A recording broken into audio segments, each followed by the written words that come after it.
Right, if people forget, because I also know another narrative that tends to get lost, I know I myself have fallen into this, is because at the end of the year, like at that Worlds, everyone remembers like already the hype for Caps was enormous. Like everyone's like, this really could be like the Western Faker, and you know, maybe he can beat these guys, and obviously did win the matches.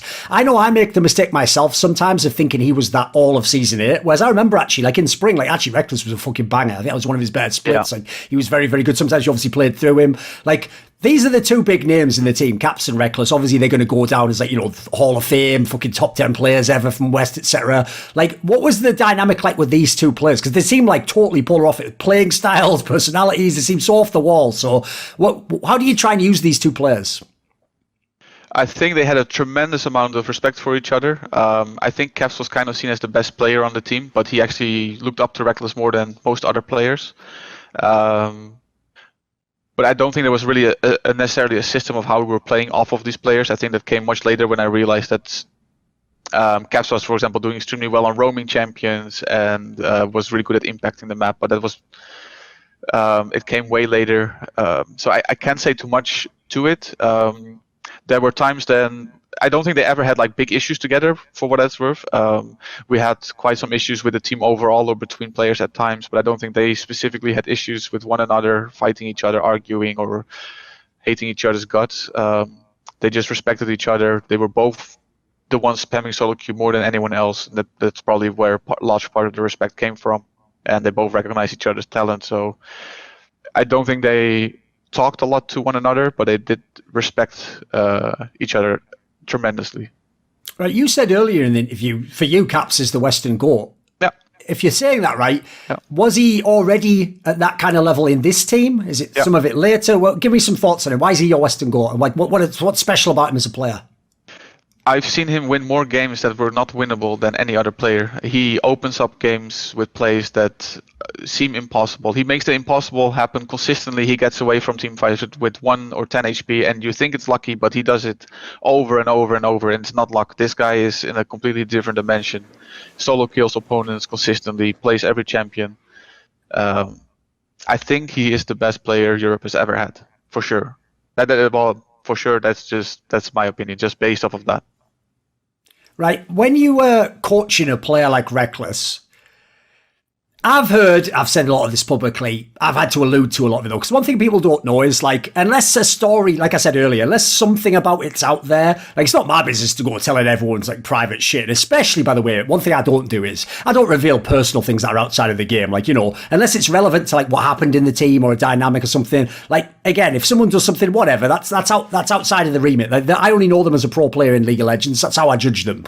But I have heard, since if I reference Forgiven, I was very honest about him, he's a friend of mine, you know, if I talk about a player like Rekkles, I've heard from teammates, even coaches, he's tricky to work with. Like, he's not a person, it's not how a lot of his fans might see him on the face value, which is, I've always said, he's basically the most perfect face European League of Legends could ever have. He's the clean-cut Swedish guy with the blonde hair, blue eyes. He seems like he has a lovely attitude. He's quiet, so people are kind of like, they vibe with him. He practices, his consistency's been incredible, like, team player. There's so many things to go that are positive, but I don't want to paint a one-sided picture, and I don't want people to pretend he was a saint, you know. So give me some thoughts.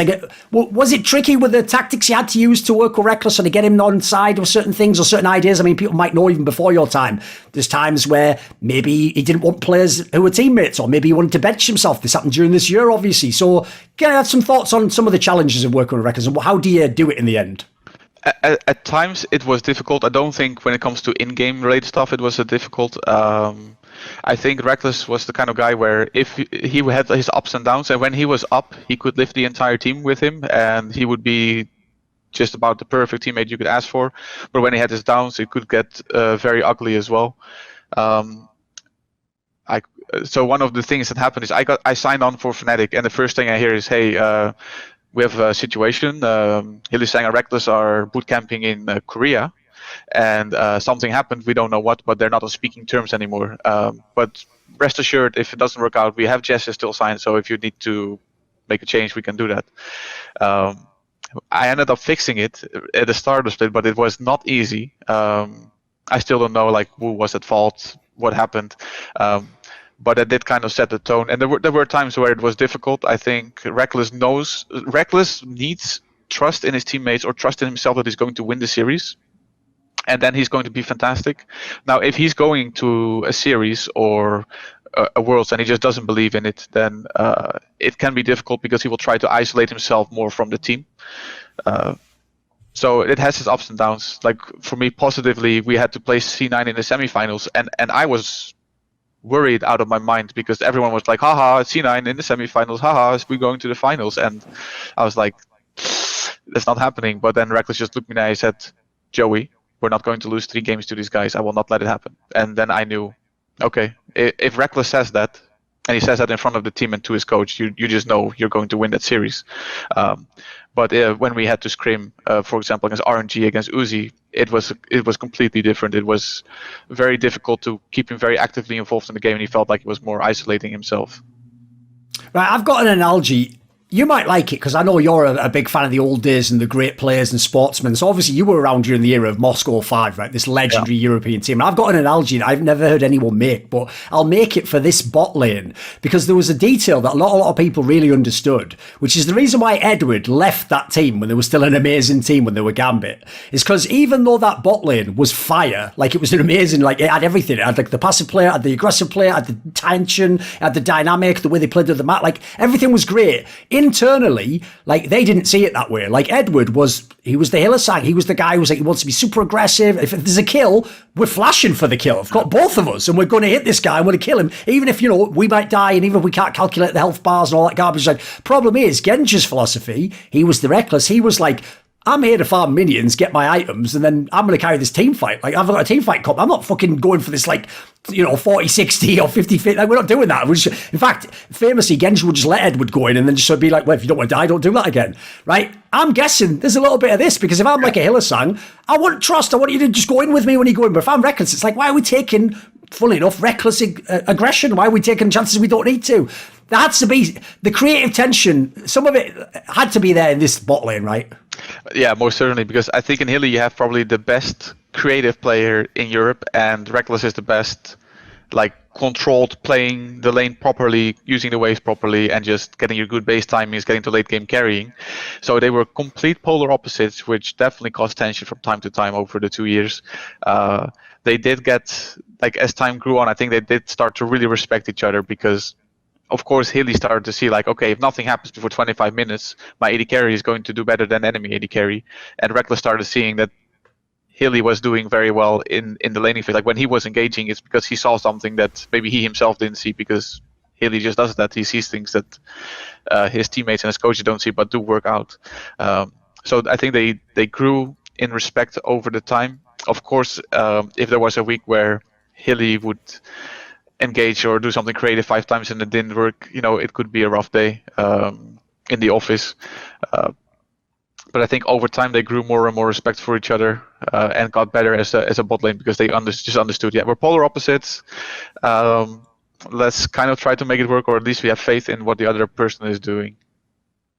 When you went to that Worlds, people are going to remember, although they might not remember this detail, but they will when I remind them.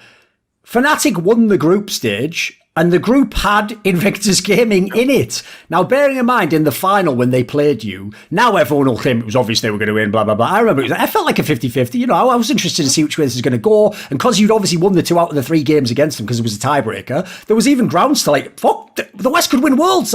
So people might not realise that was also another chance. In fact, on paper, maybe it was even better than chance of G2 beating FPX. Who knows? Right? Was there do you think, look back, was that a missed opportunity? Should you have won Worlds?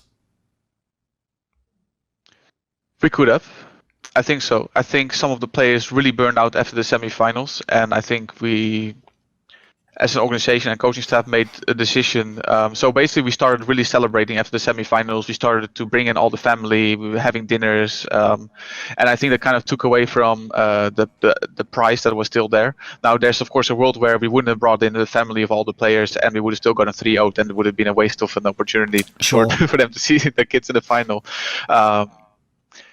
But I don't think the wins in the group stage were a fluke at all against Invictus Gaming. It's just that during this tournament, the meta developed immensely, and that happens a lot at Worlds. But I think this Worlds was taking it to an extreme, because the way League of Legends was being played was just the better bot lane wins, and you just play to your bot lane, and then your bot lane carries. and then suddenly the whole meta starts to shift, where you need to have the best solo lanes, and your bot lane is a little bit more supportive. Your jungler becomes very important and impactful, and now we're playing, or like we're having to go with the flow and play a style that we're not as practiced on. And I think that changed a lot because, for example, KT also lost 3-2 to Invictus Gaming, and that was the series that actually changed the meta for Worlds. If it was still a bot, like if playing to bot was still the right way to play the game, or like the most efficient way, I think KT would have won that series, and they would have met us in the final, and that would have been or RNG, because RNG also ended up losing because the meta changed, and then the solo lanes of G2 were just better than RNG. So even the bot lane difference wasn't enough to win the game. That had such a massive impact on the series that we could have won Worlds if it was still a bot lane meta, but we would have also had to probably play RNG or KT if that was the case. And against KT, based on scrims, would have been a 5-game banger, and RNG we would not have won. Oh, they would actually have won the tournament? They would straight up have won? Well, we would have had to hope that KT would take out RNG for us, basically. Sure. Yes, because if people don't remember, obviously you scrim all the teams on the other side of the bracket. Yeah. That goes without saying. Yes, you actually did know the strength of these teams. Yeah.